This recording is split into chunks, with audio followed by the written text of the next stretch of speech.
Olá, seja bem-vindo a mais uma aula de interação humano-computador do Instituto Federal do Mato Grosso do Sul, do campus Jardim. Hoje damos continuidade à última aula que foi sobre protótipos e a segunda parte dessa aula vai falar sobre avaliação de usabilidade. Bom, o que é a avaliação de usabilidade? É quando a gente estuda os métodos e as metodologias que tem o objetivo de gerar um consenso acerca da qualidade do quão boa é a interação do usuário com a nossa aplicação, certo? E dessa forma, medir a qualidade, produzir um consenso, uma percepção que caracteriza a usabilidade daquela aplicação. Esse processo pode ser realizado tanto nos protótipos quanto nos produtos finais, ou seja, na aplicação quando ela estiver pronta, sendo bem mais comum quando ela é realizada no produto final. E o objetivo é medir a qualidade da UX, da experiência do usuário. Bom, então o que é a UX? Vocês se lembram? Então, quando o usuário ele senta lá no computador, é o começo da história dele. Ele senta com o objetivo de realizar uma ação. Então vamos voltar aí, por exemplo, do caixa do supermercado. Ele tem o objetivo de realizar uma ação, às vezes cadastrar um produto. Então no momento que ele senta, começa a interagir com a sua aplicação, é o começo da história e essa história termina no momento que ele finaliza a sua ação. A experiência do usuário é exatamente essa história, o quão benéfica essa interação foi para o usuário com a sua aplicação. Quais são os motivos pelos quais produzimos as avaliações de usabilidade? Então, quando a gente programa uma aplicação, é praticamente impossível você ter uma consciência de como o usuário vai usar aquela aplicação na prática. Nós estamos resolvendo problemas técnicos da computação e é um processo longo, mas no fim das contas, quando o usuário vai usar, é uma experiência completamente independente do nosso desenvolvimento do software. Então, para descobrir como o usuário vai lidar com aquela solução na prática, como que ele vai reagir quando ele estiver de fato usando a sua aplicação, a gente utiliza os testes de usabilidade. Nesse momento, a gente também pode testar várias alternativas de design, alternativas de solução, se elas são boas ou não. Se é muito ruim, a gente pode mudar e depois testar de novo. E aí, nós também podemos identificar problemas na interação, ou seja, ideias de soluções para o design, formas de se organizar a telas que não estão funcionando, que não estão de fato ajudando na interação do usuário. É claro que aqui também vai influenciar a eficiência da aplicação. Se o cara clica e o seu aplicativo não faz o que ele deveria fazer, certo? E aí, um último aspecto que a gente pode identificar também nesses testes é verificar a conformidade com padrões. Às vezes existem plataformas que disponibilizam aplicativos em que você manda o aplicativo para a pessoa publicar e essas plataformas podem ter um conjunto de regras. O nosso objetivo na avaliação de usabilidade também pode ser testar se essas regras estão sendo respeitadas. Bom, aqui nós vamos falar de duas categorias básicas de avaliação. A primeira é a avaliação formativa. Como você pode ver no nome, formativa, ela forma uma ideia da sua tela, do seu design e da sua solução. O objetivo aqui numa avaliação do tipo formativa é descobrir o que funciona no design e o que não funciona. Então, cara, quando ele vai usar a minha aplicação, será que ele acha e clica no lugar onde eu esperava que ele clicasse para realizar uma ação? Será que essa solução de design que eu pensei funciona na prática? Será que é possível o cara ter intuição e achar que o lugar onde eu pensei que ele deveria clicar é onde ele vai clicar? Será que a minha decisão para colocar os menus, os detalhes como fundo, ou mesmo a aparência das coisas foram uma boa ideia. Então, assim, estou dando exemplos, mas quando a gente fala a frase o que funciona, vai englobar tudo. Todas as decisões que você teve para produzir aquela solução vão estar em xeque aqui na avaliação formativa, que é o que a gente quer descobrir, se aquela solução que a gente produz funciona ou não. Dessa forma, a gente vai responder a pergunta: o usuário ele entende a navegação pela página? Aquela navegação que a gente pensou, aquela sequência de lugares em que o usuário deve clicar para realizar as ações dentro da nossa aplicação, foi entendido pelo usuário? Bom, uma coisa que marca a avaliação formativa, que caracteriza essa avaliação fortemente, é que quando a gente produz uma avaliação formativa, a gente tem um objetivo de que o resultado dessa avaliação retorne para a equipe de desenvolvimento, realimente a equipe de desenvolvimento. Depois que você faz a avaliação formativa da usabilidade, a gente devolve essa avaliação para os desenvolvedores, para que os desenvolvedores sejam guiados para a direção correta, para a direção mais eficiente, para a melhor direção do design. Então, isso aqui é como se fosse o guidão da bicicleta. A avaliação formativa, ela vai ser aquela direção que você dá no guidão para que o design da solução, para que a solução siga para o caminho correto. A gente também pode usar a avaliação formativa para comparar duas possibilidades de solução para o design, duas estratégias diferentes para montar o design, certo? Bom, então o que você tem que lembrar da avaliação formativa? O objetivo da avaliação formativa é verificar se o design funciona, se o jeito que a gente pensou no design e na aplicação está funcionando, certo? Dessa maneira, é mais comum que a avaliação formativa esteja conectada com protótipos de baixa fidelidade. Isso acontece porque a gente quer um resultado rápido para realimentar o processo de programação, né? O cara produz uma solução de design, uma tela e uma solução para o problema, o desenvolvedor, o programador. E a gente quer que essa ideia dele seja testada na prática o mais rápido possível. Então, por isso, o protótipo de baixa fidelidade. Mas também é possível fazer avaliação formativa com alta fidelidade. Bom, agora uma outra avaliação, que é a avaliação somativa. A avaliação somativa, essa palavra também nos dá uma dica. Soma, ela tem o objetivo de avaliar toda a aplicação. Então, quando a gente está fazendo uma avaliação somativa, o objetivo é testar o programa inteiro ou todo um subsistema. Então, por exemplo, para o aplicativo de caixa de supermercado, a gente tem alguns subsistemas. Tem o subsistema que o cara faz, que é um pedaço do sistema, subsistema em que o cara faz o cadastro de produtos, incluindo o preço e o código de barras. Tem o outro subsistema que realiza a compra, né, que é passar os produtos, somar e mostrar um valor. E depois tem o outro subsistema, que é o subsistema de pagamento. A avaliação somativa, ela não quer testar uma tela, um pedaço da solução.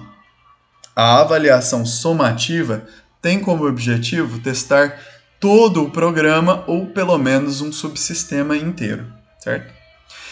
A pergunta que ela deve responder, o objetivo aqui, é o seguinte: quão boa foi essa experiência proporcionada pela minha solução?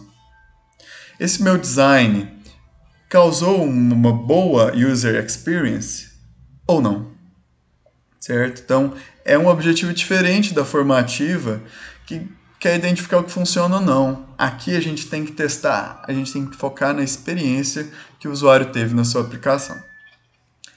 De tal maneira, dessa forma, a avaliação somativa ela vai te dar uma visão geral da experiência, uma visão geral da usabilidade que foi proporcionada pelo nosso design, pelo nosso produto final. Aqui a gente também pode comparar duas coisas, só que o que a gente compara são duas soluções prontas.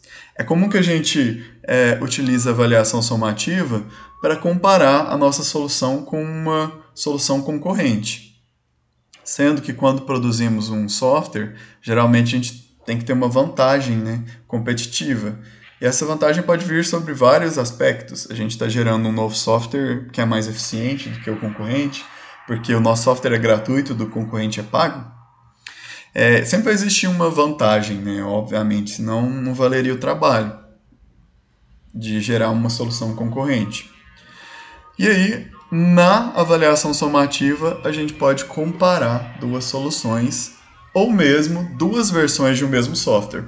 Imagina que houve uma decisão em que vamos gerar uma versão 2.0 de um programa.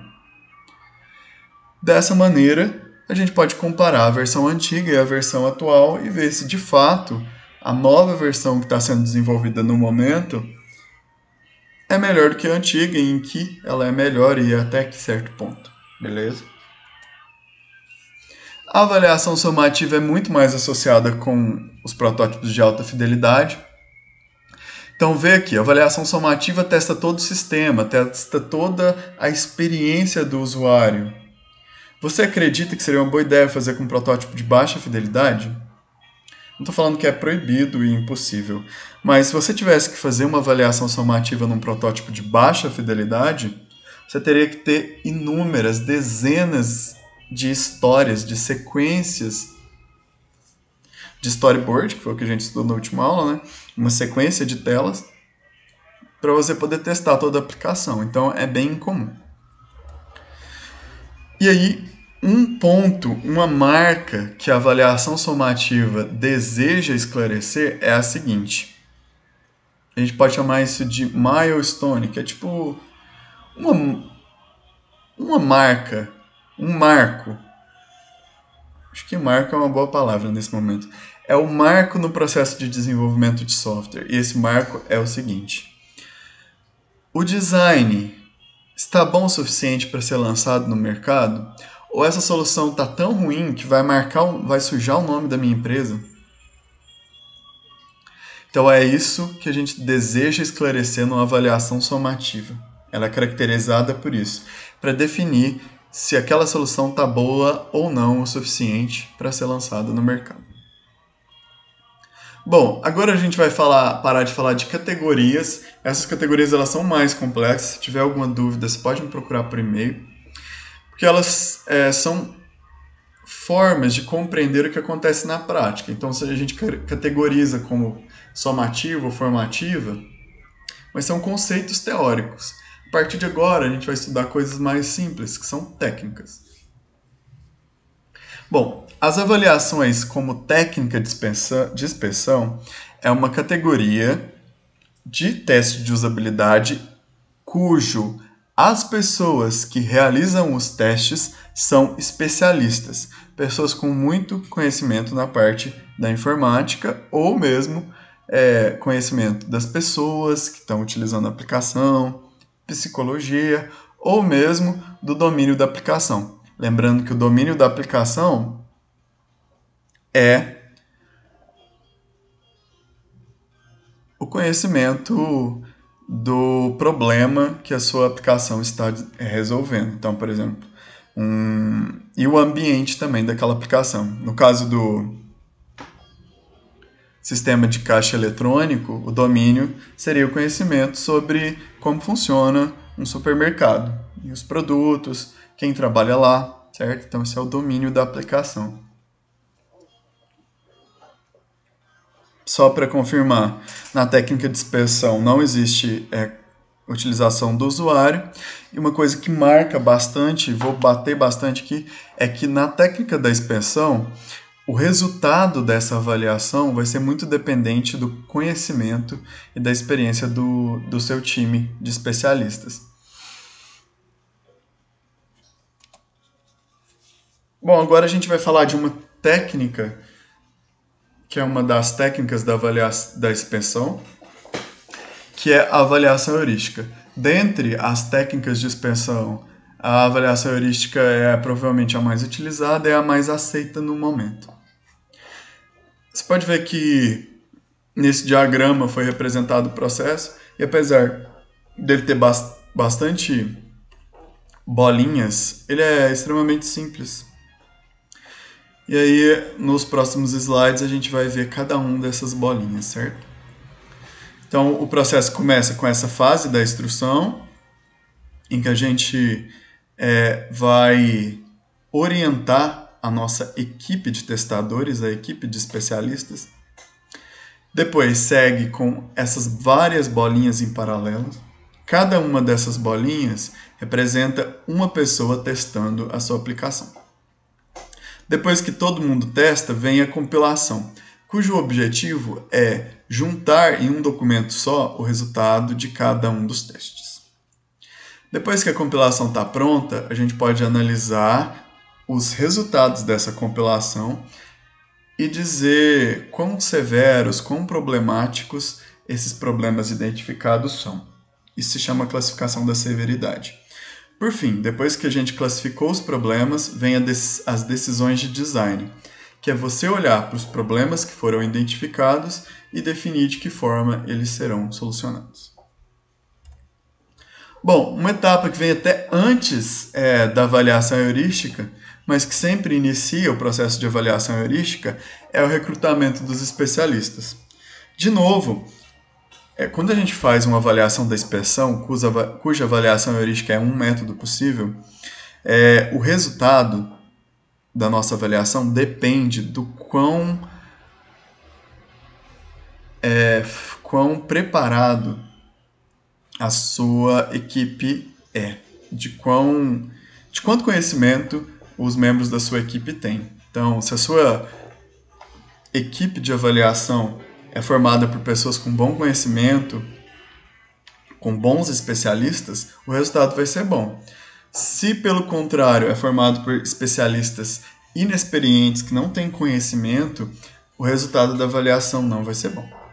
Então, portanto, escolher, que é o recrutamento, que é escolher quem vai ser a equipe de testadores, é extremamente importante. De tal maneira, a gente tem que responder: o cara tem conhecimento do domínio da aplicação? É um dos critérios. Ele tem conhecimento dos usuários, das pessoas que vão usar? Ele sabe quem vai usar e os conhece? Outro conhecimento muito importante que eles devem ter, que é os conhecimentos da teoria da interação do humano-computador. Por último, o critério, que a pessoa adiciona diversidade no grupo de especialista, e esse critério vai envolver todos os outros. É impossível que a gente encontre uma pessoa... É impossível não, é difícil. Que nós encontramos uma pessoa só que tem conhecimento grande do domínio da aplicação, das pessoas, da interação do humano-computador. E claro, um item que eu nem coloquei, que é um item implícito, que é o conhecimento técnico de desenvolvimento, certo?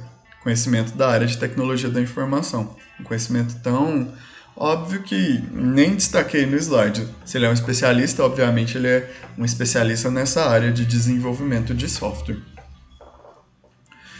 Portanto, esse quarto item ele vai reunir todos os outros. Não é fácil achar uma pessoa que sabe tudo nessa área.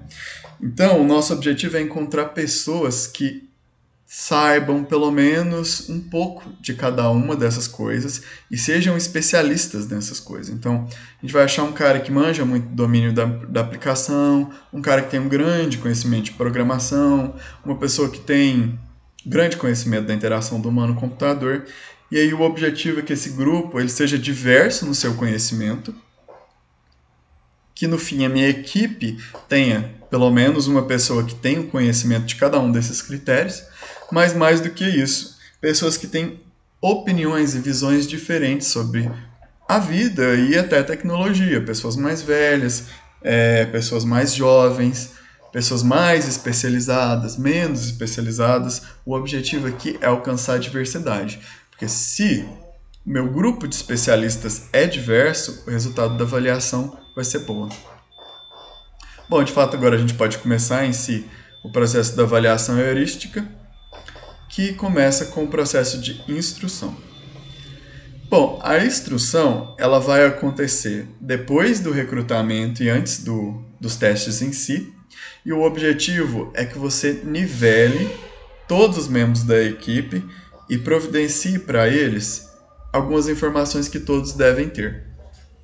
Quais que são as etapas? A gente faz uma reunião online ou offline ou envia materiais e esse processo tem que envolver o seguinte: a gente vai instruir os especialistas sobre os conceitos de avaliação heurística. Então a gente vai mostrar esse diagrama e vai falar, pessoal, vocês vão passar por isso, vai acontecer isso e o seguinte. A gente explica para eles o que é avaliação heurística. Explica também qual que é o domínio onde aquela aplicação vai rodar e qual que é o contexto de uso. No caso do supermercado, a gente falaria, olha, o domínio é aqui, caixa de supermercado, acontece o seguinte. E aí, esse é um domínio que quase todo mundo tem conhecimento, né? Você vai ter que identificar, de acordo com o que eu quero testar, se existe alguma informação do domínio que eu tenho que apresentar para o usuário, porque todo mundo sabe como um supermercado funciona. Mas não vai ser sempre assim, não. Às vezes você está fazendo um software para uma mineradora. Você vai ter que explicar como é que funciona o processo da mineradora, como é que o software se insere nesse processo e aí qual que é o contexto de uso. No caso do supermercado, a operadora do caixa vai ter um computador em que ela vai utilizar com o mouse. E esse é o exemplo do domínio do contexto de uso, mas isso aí obviamente vai variar dependendo da sua aplicação. Bom, uma dica que vai se repetir é o item 3, não está em negrito à toa, é extremamente importante. Quando fazemos avaliação da usabilidade, nós não deixamos o cara testando o software livremente, a ver navios. Nós temos que criar roteiros e esses roteiros vão guiar o usuário no teste de um cenário específico. Tá, nossa, falou um monte de palavra complicada. A gente vai explicitar uma ação que a equipe de software deve fazer no processo de testar a aplicação. Então isso é muito importante, porque é um erro comum. Você coloca o usuário para testar e não diz o que ele deve testar. Isso não gera bons resultados. Sempre que a gente está fazendo avaliação de usabilidade, nós devemos ter uma série de ações que o usuário deve fazer. Por exemplo, cadastrar um novo produto, realizar o processo de uma compra, abrir e fechar o processo de uma compra no mercado, passando os itens. Então, esses são os cenários e o roteiro vai ser o texto que explica o que ele vai ter que fazer passo a passo para poder realizar a sua ação, certo? Então, a gente entrega para o cara vários cenários e os roteiros explicando o que ele vai ter que fazer no passo a passo, certo? Isso é uma das coisas que a gente faz dentro da instrução, na avaliação heurística. Beleza? Então é isso que acontece na etapa de instrução. Terminou a instrução, começa a avaliação em si do especialista. A gente é orientado aqui na avaliação heurística que cada especialista faça o seu teste isoladamente. Isso significa que a gente quer evitar uma contaminação dessas informações e desses testes. Então, você coloca cada pessoinha para testar isoladamente. E o que acontece com cada pessoa? Primeiro, ele vai reconhecer a interação, né? Ele vai reconhecer a nossa tela, estudar a nossa tela e fazer as observações que ele achar pertinente. Ele deve sempre seguir o roteiro focando na interface. E aí, no final, ele vai identificar as heurísticas que foram violadas. Agora aqui vou abrir um grande parêntese para falar o que é heurística, né? Bom, a heurística é um conhecimento da interação homem-máquina, ou seja, da nossa disciplina, que dá um guia, dá uma sugestão de como a tela deve ser feita. Nós já estudamos as regras do Steve Krug, estudamos a affordance, e toda aula nossa a gente tem um pinguinho, assim, uma informação de uma heurística. Para você lembrar de uma heurística muito clara, que é muito precisa, é aquela heurística que a gente viu na aula do Steve Krug, mas que não foi feita por ele, em que o usuário, para alcançar uma ação dentro da sua aplicação, para ele fazer alguma coisa dentro da sua aplicação, ele deve no máximo clicar entre 3 a 5, pessoas que aceitam de 3 a 7, de 3 a 7 coisas diferentes ele tem que clicar para fazer uma ação dentro da sua aplicação. Bom, depois que todos os usuários já fizeram os seus testes, vem a etapa de compilação. Na compilação, a gente vai reunir o resultado de todas as avaliações e o nosso objetivo final é juntar. Porque cada pessoa ela vai ter um documento dizendo qual a heurística ela achou que foi violada, ou seja, qual que é o problema que ela encontrou na nossa aplicação. E o nosso objetivo é gerar um documento único que tenha a opinião de todos os testadores. Então, a gente vai identificar problemas que se repetem, ou às vezes um problema, uma heurística foi violada em vários lugares, em várias telas da sua aplicação, ou mesmo se ela foi identificada em vários especialistas, né, porque a gente lista todos os problemas que foram identificados e quem os identificou, como se fosse numa planilha no Excel. A gente também define a visibilidade de cada problema. Então, o problema ele é muito visível se em vários roteiros ele aparece. Então, às vezes a gente tem um problema lá na tela inicial da aplicação, em todo roteiro aquele problema se repete, então ele tem uma alta visibilidade, certo? Visibilidade vai dizer, dos vários roteiros que eu propus para os meus especialistas testarem, em quais lugares ele aparece. Bom, terceiro, a gente vai agregar e vai compilar os dados. Isso aí é o mais óbvio desse processo, né? Que é você passar por cada uma dos resultados relatórios que foram produzidos pelos seus especialistas e juntar em um documento só.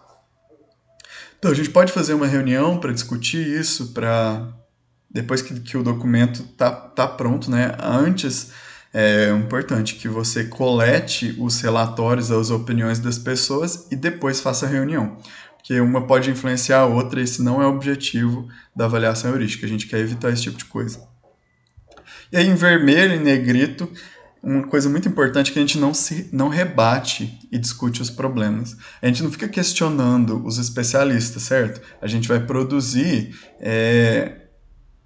um compilado respeitando o que eles falaram.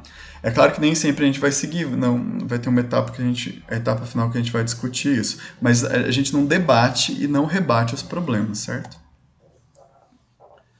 Bom, depois da produção do compilado, a gente vai fazer uma classificação da severidade, a gente vai pegar cada um dos problemas e vai classificar a gravidade deles sobre alguns critérios. A gente vai falar de 3 aqui.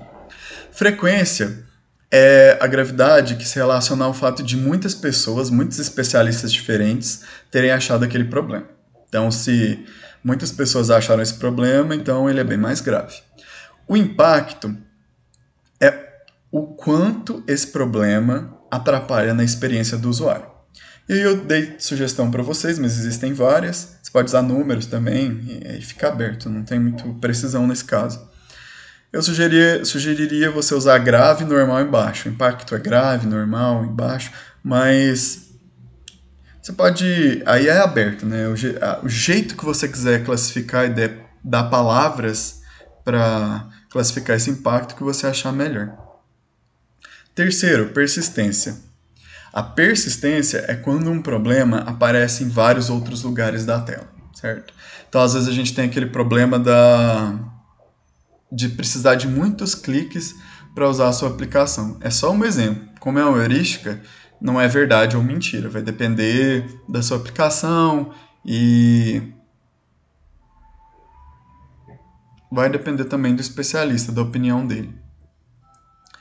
Mas só como exemplo, para você entender o conceito de persistência, imagina que ao longo das suas telas, e obviamente ao longo dos seus roteiros, porque você vai fazer vários roteiros, esse problema do usuário ter que clicar em muitas coisas até chegar no final e resolver e fazer uma ação do seu aplicativo, ele acontece em várias telas diferentes. Então, esse é um problema persistente. Você vai identificar para cada problema o número de vezes que ele se repete ao longo das suas telas. Beleza? Bom, se no final você gerou uma classificação da severidade, o que vem a seguir disso? Você vai analisar essa classificação da severidade, você vai analisar o compilado para decidir se cada uma dos problemas e das violações que foram identificadas pelos especialistas, se eles vão ser resolvidos e como eles serão resolvidos. Nesse processo, uma coisa que se destaca bastante é a avaliação do custo-benefício. E aí você tem algumas perguntas, né? O custo-benefício é o seguinte: o custo é quanto tempo e dinheiro, que são sinônimos no desenvolvimento, quanto tempo e dinheiro eu vou precisar para resolver esse problema. O benefício, por outro lado, ao resolver esse problema, o quanto a minha experiência do usuário vai melhorar, certo? E a gente tem que se perguntar, vai dar muito trabalho para consertar? Vai custar muito? Mas tá, tudo bem, vai ficar caro. Vai trazer grandes benefícios?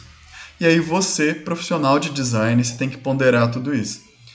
Às vezes é um problema muito caro, que você vai ter que mudar muita coisa, vai gastar um tempão no desenvolvimento, na sua equipe. Mas e o benefício? É grande o suficiente para compensar? E aí, a partir disso, você toma as suas decisões, as suas sugestões de como as coisas vão ser resolvidas.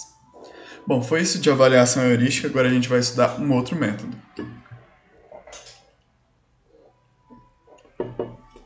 Testes de usabilidade.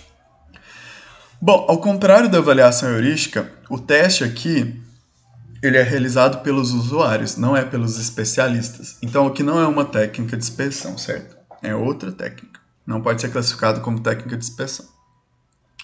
Aqui a gente faz ensaios sobre a interação. Então, a gente vai pegar os sujeitos, os usuários, e vai colocar eles para interagir com a aplicação em si.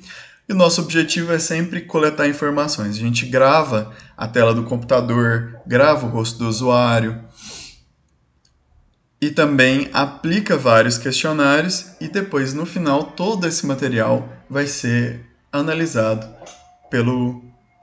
pela equipe que organizou o teste, beleza? Então, teste de usabilidade, quem testa é o usuário. Geralmente a gente vai gravar a tela, as reações do usuário e aplicar questionários. Bom, aqui também temos o processo do teste de usabilidade. Ele começa com o objetivo. E aqui eu novamente volto a bater nessa tecla que é muito importante que você segure esse conhecimento e leve esse conhecimento com você. Quando a gente faz teste de usabilidade, nós temos que deixar muito claro o que está sendo testado. Qual pedaço da funcionalidade do software está sendo testado. A gente tem que esclarecer o objetivo daquele teste. Certo? Bom, depois que você esclarece o que você quer com esse teste de usabilidade, onde você quer chegar, você tem que considerar quais são os sujeitos, quais são as pessoas que vão serem testadas. Aí, nesse caso, os conhecimentos de gestão de pessoas são importantes, os recursos humanos, conhecer os usuários e decidir quem vai testar é importante, certo?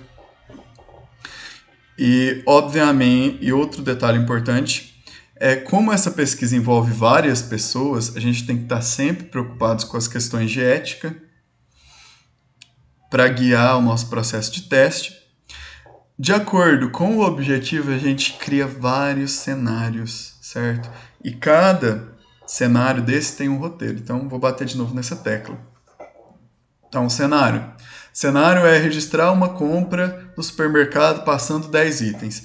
E você vai ter um roteiro explicando esse cenário. E aqui é ainda mais importante porque o sujeito ele é um usuário leigo, né? Então você precisa explicar para ele o que ele tem que testar na sua aplicação, porque senão você não vai conseguir resultado nenhum com o seu teste de usabilidade. mais planejamento. O que você tem que planejar? Ambiente. Nós temos duas possibilidades. Hoje a gente testa em laboratório, trazendo os clientes para dentro da empresa. Hoje a gente testa em loco, que seria o fato de você instalar um computador com seu aplicativo, no caso do supermercado, e testar lá no supermercado no mundo real como é que essa aplicação funcionaria. Outras questões que estão relacionadas com o planejamento do ambiente é planejar iluminação, cadeira, câmera, os equipamentos, mesa, lanchinhos. E aí, por último, a última etapa do planejamento é o piloto, que é o teste do teste. Depois que você já fez todos os planejamentos, você vai dar uma visão, uma olhada geral ali, objetivo, sujeito, regra de ética, quais são os cenários e o ambiente, está tudo ok? Depois que você fez esse teste do teste, vem de fato a execução e começa sim os usuários a testarem a sua aplicação. Esse caso envolve 3 etapas. A primeira que acontece é o pré-teste. No pré-teste, a gente vai tentar validar se o perfil daquela pessoa que chegou lá bate com o que a gente esperava, certo? Porque no sujeito a gente vai criar perfis que a gente espera que chega. Como sugestão, a gente pode pensar em coisas, o cara tem que ter o segundo grau completo, tem que saber ler, tem que ter uma idade entre 18 a 60 anos, e aí no pré-teste a gente vai validar se esse tipo de informação está batendo com o cara que chegou lá. Outra coisa extremamente importante no pré-teste é aplicar questionário para saber a expectativa daquela pessoa na utilização do sistema. Depois que a gente coletou essas informações, vem de fato os cenários, que é a execução dos testes, certo? E aí, de fato, a pessoa utiliza a aplicação, seguindo os cenários que a gente escreveu e produziu, e aí depois que terminar, a gente aplica de novo outros questionários para tentar medir a satisfação do usuário de acordo com cada um dos cenários. Então, a gente pergunta se a experiência foi agradável, a gente pergunta se ele gostou de usar a aplicação, se ele está decepcionado, se ele está satisfeito. Depois que essas 3 etapas aconteceram, nós vamos fazer a análise de resultados. Como é que funciona essa análise de resultados? A gente vai analisar o resultado da gravação dos vídeos, que vão estar mostrando o usuário usando a tela do computador, as reações daquele usuário, e a gente vai comparar o resultado do questionário pré-teste com o resultado do questionário pós-teste. Então, por exemplo, é possível no questionário pré-teste que a gente identifique uma pessoa que está com uma expectativa muito alta em usar a aplicação. E aí depois a gente checa e compara com o pós-teste daquela mesma pessoa e o cara ficou muito decepcionado. Isso é muito ruim aqui para o teste de usabilidade. Mostra que a nossa aplicação ele está decepcionando o usuário. O contrário disso seria uma pessoa com a expectativa baixa, que acredita que aquela solução de software não é necessária, não vai melhorar o processo, e sai muito satisfeita. No pós-teste a gente identifica que ele gostou da aplicação. Isso é um resultado muito positivo para o nosso teste de usabilidade. Como eu já disse, os questionários têm um papel central. A gente pode verificar a satisfação, a gente pode usar essas carinhas que está aqui no slide, ou mesmo podemos usar escalas de 1 a 5, podemos deixar espaços para o usuário oferecer sugestões, e aí você pode procurar no Google que vai ter vários modelos de questionário, certo? Bom, pessoal, esse é o fim, e aí fica a pergunta, né? É o fim? Essa disciplina é uma disciplina muito única, eu acredito que é uma disciplina muito relevante para quem quer seguir carreira e quer trabalhar numa empresa grande, porque é uma área que está bombando muito. Tem muitas buzzwords, que são aquelas palavras que bombam na internet que são dessa disciplina. Palavras como affordance, user experience, são termos que são muito bem-vindos e cujo conhecimento é muito valorizado pelo mercado de TI. Só que é uma disciplina enorme, tem muita informação aqui e informação que só cresce. Então, fica a pergunta, será que é o fim? Para você que quer trabalhar com design de tela, quer trabalhar como designer de interface, sendo que é uma carreira muito bem paga atualmente, não é o fim, porque você vai ter que estudar. Não é possível colocar numa disciplina de 2 horas todo o conhecimento de interação homem-máquina. É mais o começo. Eu espero que eu tenha conseguido aí motivar você nesse sentido e que, na minha opinião, é uma área muito interessante. Até breve.